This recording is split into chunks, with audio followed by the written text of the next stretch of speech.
வாரும் தூய ஆவியே, பிரசன்னத்தை வாஞ்சிக்கிறோ. வல்லமையால் என்னை நீரைத்து நீராளுகை செய்யும். வாரும் தூய ஆவியே, பிரசன்னத்தை வாஞ்சிக்கிறோ. வல்லமையால் என்னை நீராளுகை செய்யும். ஜீவத்தண்ணீர் நீரே, தாகம் தீர்க்கும் ஊற்றே, ஆலோசனை கர்த்தரே, உம்மாவியை ஊற்றும். வாரும் தூய ஆவியே, பிரசன்னத்தை வாஞ்சிக்கிறோ. வல்லமையால் எம்மை நீரைத்து நீராளுகை செய்யும். கிறிஸ்து இயேசுவுக்குள் மிகவும் பிரியமானவர்களே, இந்த காலை பொழுதில் உங்கள் யாவரையும் பிதா, குமாரன், பரிசுத்தாவியாகிய திரியேக தேவனுடைய நாமத்தில் வாழ்த்தி நிகழ்ச்சிக்காய் வரவேற்றுக் கொள்வதில் மிக்க மகிழ்ச்சி அடைகிறேன். கர்த்தருடைய ஆசீர்வாதங்கள் உங்களுக்கு உரித்தாகுக. அன்புக்குரியவர்களே, நாம் சிம்சோனுடைய வாழ்விலிருந்து எப்படி தேவனுடைய வல்லமையை அவன் பெற்று எழுந்தான் என்பதை குறித்து தியானித்து, அந்த எழுச்சியினுடைய நோக்கங்கள் எல்லாம் பெலிஸ்தியர் கையில் தேவன் பழி வாங்குவதற்கு சிம்சோனை வல்லமையால் நிறைத்தார் என்பதை தொடர்ந்து தியானித்து வருகிறோம். அந்த வகையிலே பட்டணத்தின் மதிர்ச்சுவரையும் கோட்டையையும் தகர்த்து அதிலிருந்த வாசலை மலை உச்சிக்கு அவன் கொண்டு போனான். இத்தனை பெரிய பலம் தேவனுடைய ஆவியினாலே நிரப்பப்பட்ட போது அவனுக்குள் வல்லமை வந்தது என்பதை நான் உங்களுக்கு நேற்றைய தினத்தில் சொன்னேன். இப்படிப்பட்ட சிம்சோன் தன்னுடைய மாபலன் வல்லமை எப்படிப்பட்டது என்பதை அவன் உணராமல் அற்பமான மாமிச இச்சைகளை சிக்குண்ட போது அவன் தன் வல்லமையை இழக்க நேரிட்டது என்பதை நாம் எல்லாரும் அறிந்திருக்கிறோம்.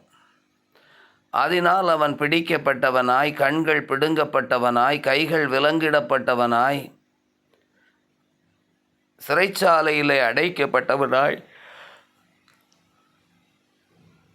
செக்கிழுப்பதற்கு, மாவரைப்பதற்கு, பரிகாசம் பண்ணப்படுவதற்கும் அவன் ஆளாக்கப்பட்டான் என்பதை வேதம் நமக்கு சுட்டி காட்டுகின்றது. ஆனால் இறுதியாக அப்படிப்பட்ட சூழ்நிலையிலும் கூட தேவன் அவனை விட்டுவிடவில்லை. பாருங்கள், ஒரு பெரிய பண்டிகை ஒன்றை ஏற்படுத்தி, விருந்தொன்றை ஏற்படுத்தி, அந்த விருந்து சாலையிலே சிம்சோனை கொண்டு வந்து வேடிக்கை காட்டும்படி, வேடிக்கை பார்க்கும்படி, பரிகாசம் பண்ணும்படி அவர்கள் விலங்கிட்டு அவனை அந்த மண்டபத்தின் நடுவிலே கொண்டு வந்தார்கள். இப்போது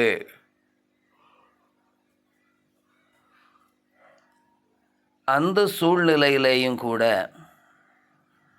அவன் தேவனை நோக்கி விண்ணப்பம் பண்ணுகிறான். ஆண்டவரே, இந்த ஒரு விசை எனக்கு உம்முடைய வல்லமையை தாரும் என்று வேண்டிக் கொள்ளுகின்றான். தேவனோ அவனுடைய ஜெபத்தை கேட்கிறார். அந்த மண்டபத்தின் பெரிய தூண்களில் நடுவே அவன் கட்டப்பட்டிருந்தான். தேவனுடைய வல்லமை அவன் மேல் வந்தபோது அந்த கட்டிடத்தை முழுவதுமாய் தாங்கி நின்ற தூண்களை அவன் அப்படியே இழுத்து போடுகிறான். அந்த மண்டபம் முழுவதும் அப்படியே இடிந்து விழுந்து அதிலிருந்த அனைவரும் மாண்டு போகிறார்கள். சிம்சோனும் மாண்டு போனான். எனக்கு அன்பான தேவனுடைய பிள்ளைகளே, இந்த மனிதனுக்கு தேவன் கொடுத்திருந்த வல்லமையின் நோக்கம் பெலிஸ்தியரிடத்தில் பழி வாங்க வேண்டும் என்பதற்காக அவன் தனக்கு கிடைத்த எல்லா தருணங்களையும் பயன்படுத்த மறந்து அல்லது பயன்படுத்த விரும்பாமல் துணிந்து பாவம் செய்து வந்த போதிலும் அவனுடைய ஜெபத்தை கர்த்தர் கேட்டார். சில வேளைகளிலே நம்மில் அநேகர் கூட இந்த ஒரு நிலையிலே காணப்படலாம். பலவிதமான பாவங்களை, பலவிதமான இச்சைகளை, பலவிதமான தீங்குகளை, பலவிதமான அருவருப்புகளை நாம் செய்து கொண்டே இருக்கலாம். ஆனால் சில வேளைகளிலே அந்த சூழ்நிலையிலும் நம்முடைய ஜெபங்கள் கேட்கப்படலாம். அதை நம்பி நாம் செயல்படுவோமானால் நாம் முற்றிலுமாய் மடிந்து போவோம். ஒருவேளை ஜெபம் கேட்கப்படும், ஆனால் அந்த ஜெபத்தினால் நாம் தப்பிக்கொள்ளுவதற்கான ஒரு பதிலாக இராதபடி நாமும் அந்த துன்மார்க்கரோடே அழிந்து போக நேரிடும் என்பதை ஒரு எச்சரிப்பின் செய்தியாக இந்த காலை வேளையிலே தேவன் நம்மோடு பேசி கொண்டிருக்கிறார்.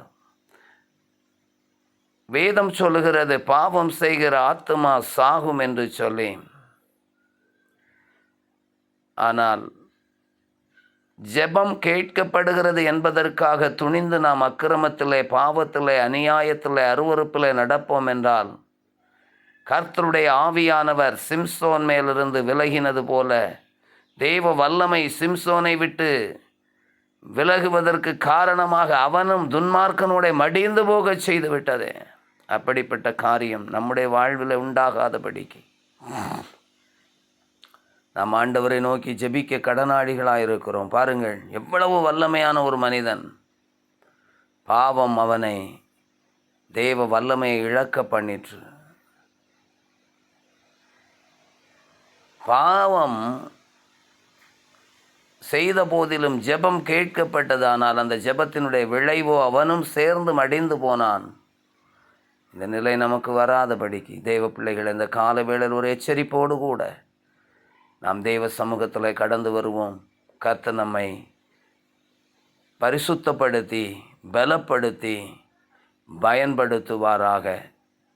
நேசிக்கிற நல்ல ஆண்டவரே, பரிசுத்தமுள்ள பிதாவே, இந்த அருமையான நாளின் கால வேளையில் சிம்சோனுடைய வாழ்வில் தேவன் செய்த ஒவ்வொரு பயங்கரமான வல்லமையான காரியங்களை நாங்கள் தியானித்து வந்தோமே. ஆனாலும் அவன் பாவத்தில் விழுந்து தேவ மகிமையை அவன் இழந்தவனாக, தேவனுடைய வல்லமையை இழந்தவனாக காணப்பட்டு பரிகாசத்துக்கும் ஆண்டவரே பலவிதமான வேதனைக்கும் அவன் உட்படுத்தப்பட்ட போதிலும் இறுதியாக நான் இனி வாழ்ந்தது போதும், என்னை எடுத்துக்கொள்ளும் என்று சொல்லுகிறதற்கு பதிலாக அந்த இறுதி நேரத்திலும் தன் சத்துருக்களிடத்தில் பழி வாங்கி அவர்களோடு மடிந்து போனானே. ஆண்டவர் அவன் ஜெபத்தை கேட்டீரே. இந்த கால வேளையில் நாங்கள் அப்படி போகாதபடி நாங்கள் தப்பித்து கொள்ளவும், சத்துருக்களிடத்தில் நீர் பழி வாங்கவும், உமக்கு இடம் கொடுக்கத்தக்க பரிசுத்தம் உள்ளவர்களாய் வாழ தேவாதி தேவன் எங்களுக்கு உதவி செய்ய வேண்டும் என்று ஜெபிக்கிறோம். சர்வ வல்லவர் எங்களுக்கு ஒத்தாசை அருள வேண்டும் என்று ஜெபிக்கிறோம். பரலோகத்தின் தேவன் எங்களோடு கூட இடைபட வேண்டும் என்று ஜெபிக்கிறோம். நல்ல கிருபைகளை தாரும், நல்ல அபிஷேகத்தை தாரும், நல்ல ஞான வரங்களை தாரும் ஆண்டவரே என்று ஜெபிக்கிறோம். நம்முடைய கரம் எங்களோடு கூட இருந்து எங்களை பலப்படுத்தி எங்களை பாதுகாத்து பயன்படுத்த வேண்டும் என்று ஜெபிக்கிறோம். கிருபையாய் இந்த வார்த்தைகளை கேட்கிற ஒவ்வொருவரையும் விழுந்து போகாதபடி நிலை நிற்கிற ஆவியை தந்து காத்து கொள்ளும். ஆவியின் வல்லமையினால் நாங்கள் எழுந்து செயல்பட உதவி செய்தருளும். இயேசு கிறிஸ்துவின் மூலம் ஜெபம் கேளும் அன்பு நிறைந்த பரிசுத்தமுள்ள பரலோக பிதாவே, ஆமேன். என் ஆத்துமாவே கர்த்தரை ஸ்தோத்திரி, என் முழு உள்ளமையுடைய பரிசுத்த நாமத்தை ஸ்தோத்திரி. என் ஆத்துமாவே கர்த்தரை ஸ்தோத்திரி, கர்த்தர் செய்த சகல உபகாரங்களை மறவாதே. ஆமேன். கர்த்தர் உங்களை ஆசீர்வதிப்பாராக. இந்த வார்த்தைகள் நிச்சயமாய் உங்களை வாழ்வில் பெரிய மாற்றத்தை தரும் என்று நம்புகிறோம். கர்த்தர் உங்களை ஆசீர்வதித்து பலப்படுத்துவாராக. God bless you. ஆமேன்.